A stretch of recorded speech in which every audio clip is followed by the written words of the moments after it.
ઉત્તરાયણનો તહેવાર આનંદ અને ઉત્સાહનો તહેવાર છે, પરંતુ તમારી એક નાની ભૂલ તમારા કે બીજા માટે જોખમી બની શકે છે. તો તમારે કરવાનું શું છે?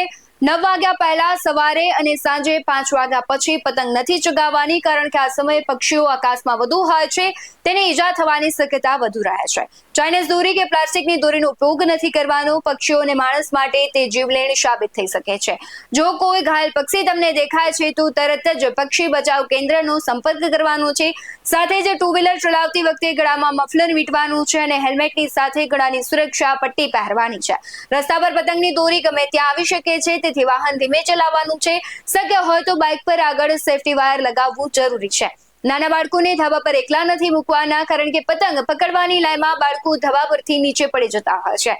ખાસ કરીને વીજળીના થાંભલા કે અન્ય છે તે ઇલેક્ટ્રિક વાયર છે તેના પર પતંગ જો ફસાઈ જાય છે તો તેને કાઢવાનો પ્રયત્ન નથી કરવાનો. પતંગ કપાયા પછી વધારાની દોરી ગમે ત્યાં રસ્તા પર નથી ફેંકવાની, કારણ કે તે ઘણી વખત પશુઓ કે વાહન ચાલકો છે તેમાં ફસાઈ જતા હોય છે. રસ્તા પર પતંગ પકડવા માટે દોડવું અત્યંત જોખમી છે. અકસ્માત થવાનો ભય રહે છે. સાથે જ બાળકોને છે આંગળીમાં પટ્ટી બાંધી દેવાની છે, જેથી કરીને દોરીથી છે તેની આંગળી કપાય.